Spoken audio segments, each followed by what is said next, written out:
thank you for choosing this panel. Thank you for choosing to listen to me and my speech. And before I start talking about the collateral reuse and the topic that you can see on the presentation, I just want to say a bit about why I'm talking about this. Sadly, I think that today Austrian business cycle theory is a bit underdeveloped. It is, I think it is very underdeveloped when we compare it to other business cycles and other schools of economic thought, like when we compare it to the market monetarists, or mostly market monetarists, or when we compare it to the developments in the financial economics. Also, Austrians, sadly, does not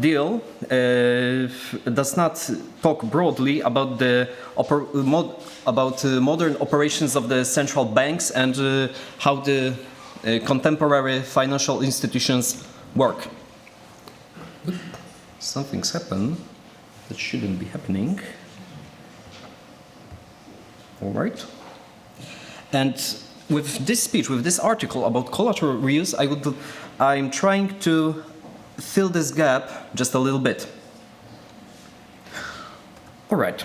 So what I'm doing in this article is I'm using an economic analysis of property rights structure. So banks and financial institutions are often using assets or buying assets for some purpose. In case of collateral, some assets are used as a hedge against the risks of credit default. But in case of collateral reuse, many financial institutions will be using the same asset as their hedge, to protect themselves against the default on the loan of the creditor. The second theoretical concept I'll be using is the Hayek equilibrium. So it is an equilibrium of plans, or the consistency of plans. I will try to show you that the practice of collateral reuse leads to the situation where it's impossible for the financial sector to reach an Hayekian equilibrium.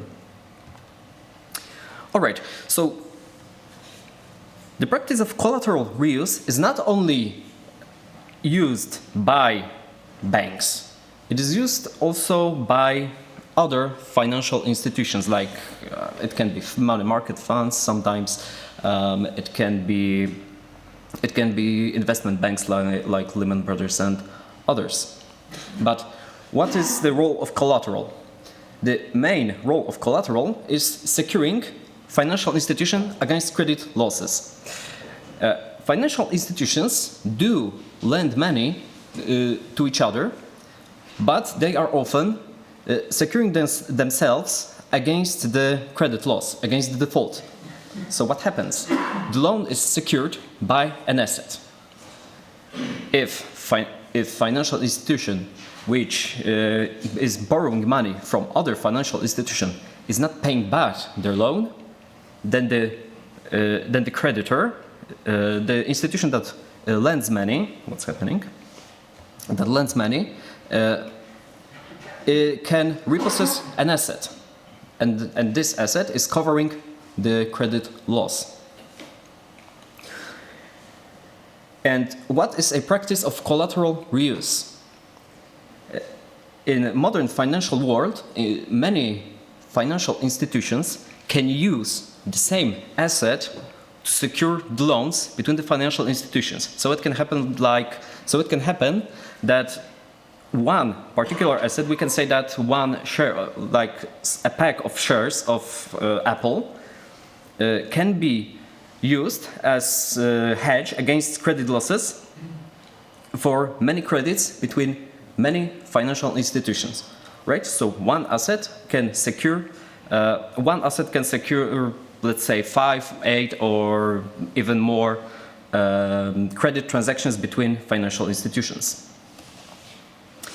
And here's a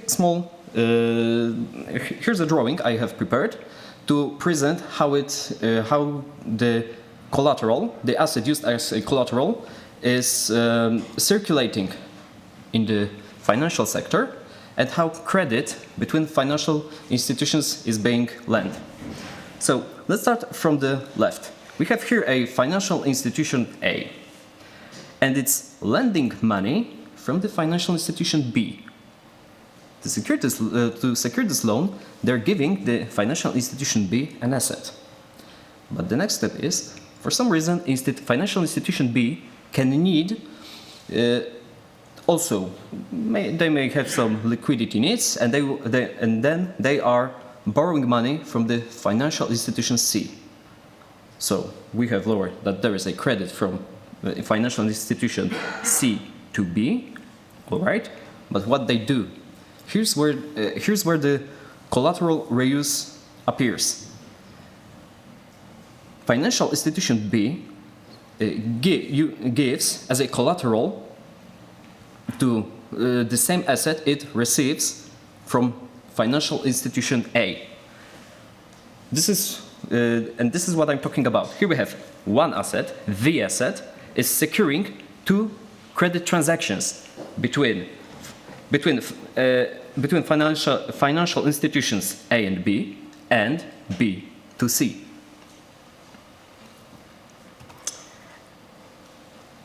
That's exactly what I was talking about.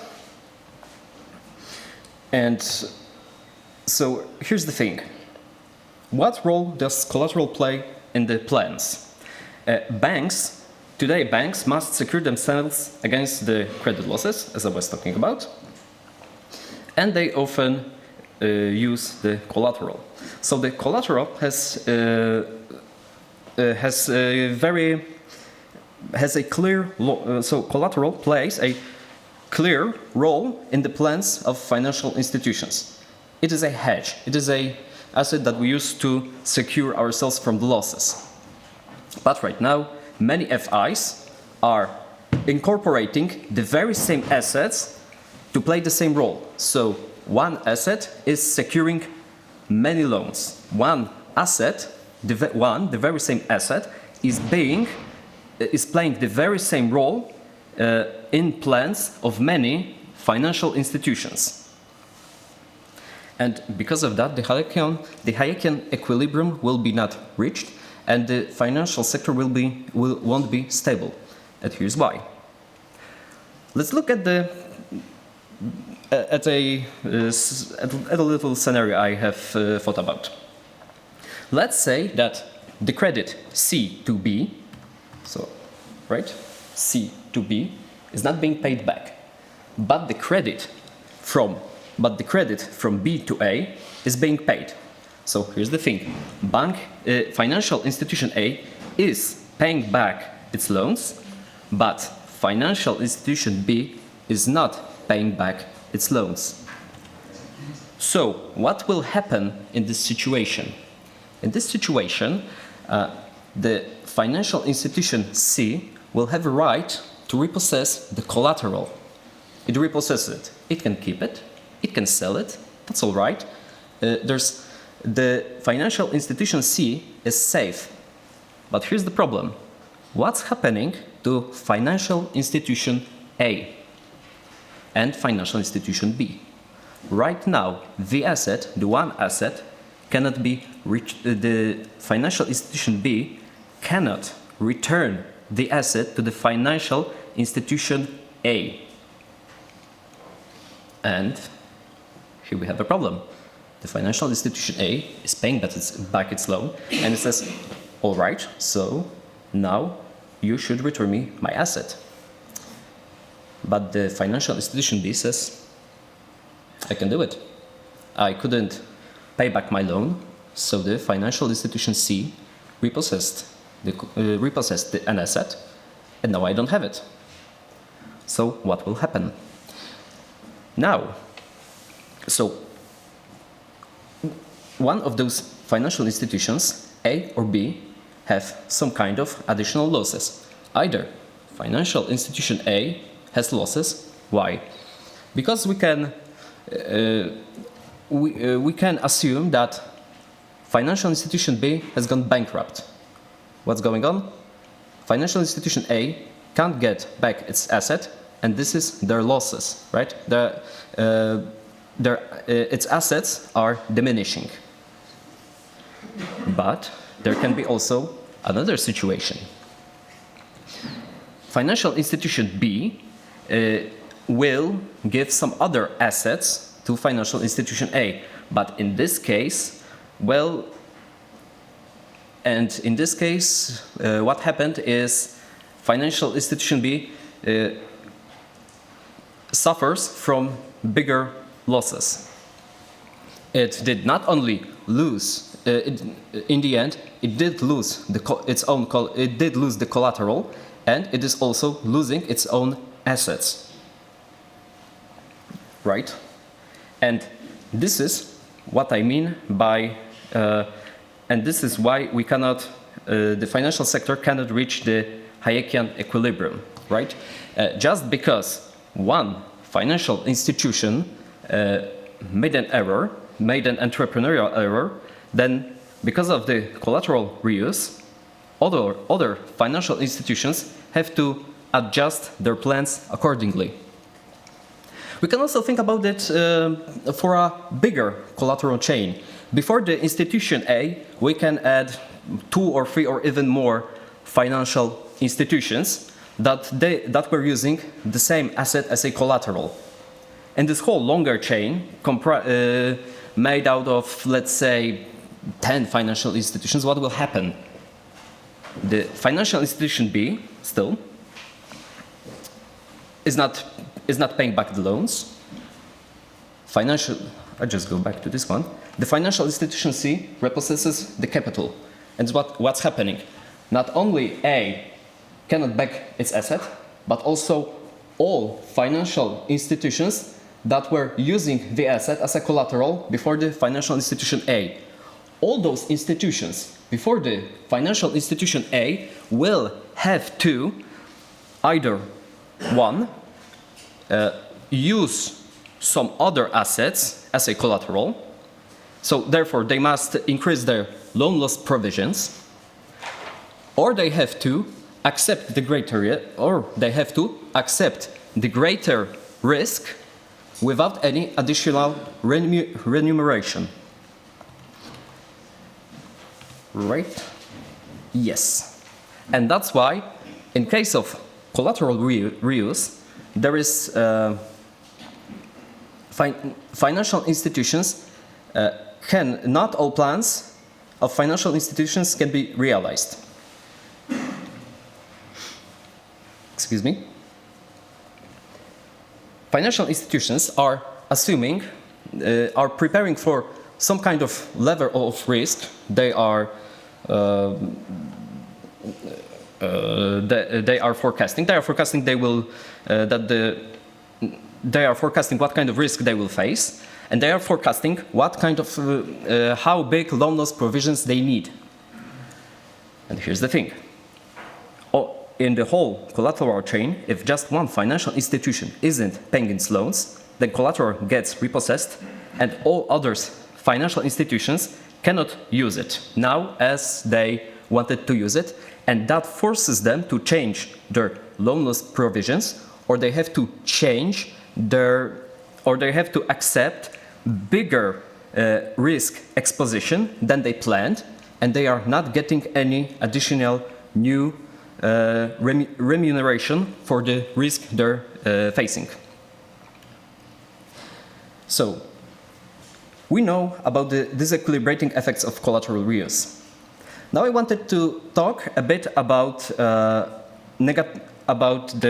collateral reuse and its consequences for the entrepreneurial errors of financial institutions. Sympathizer of free banking, like George Selgin, would say, "All right, but what can? It is not necessarily. It can happen that in the whole collateral chain, every single financial institution will pay its loans. If everybody pays its loans, every financial institution, therefore there is no problem. everybody, the asset in the end returns to the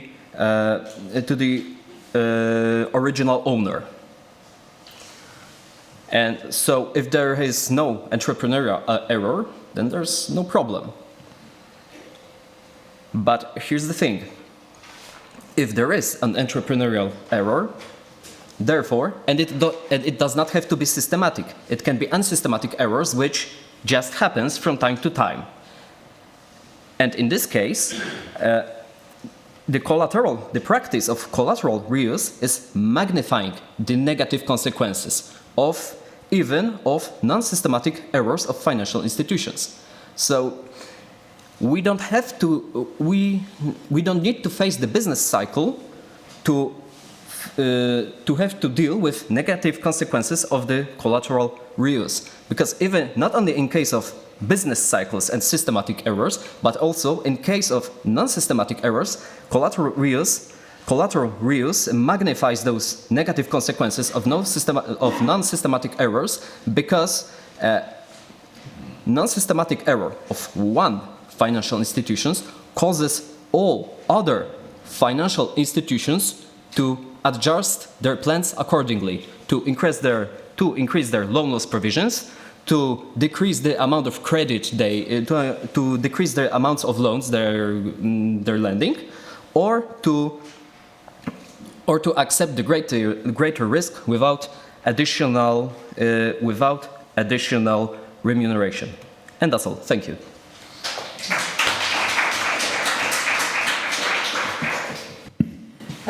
Thank you very much. We have time for one very short question. He was the first one. So Good. yes, please. I'm just wondering if you could relate what you just described to the crash of 2008 and the deregulation of financial markets and the derivative trade. Well, in the year 2008, as far as I know, there was a problem on the repo market. There was if I understand it correctly, there was some kind of run for the assets among the financial institutions. So I think that this practice of collateral reuse could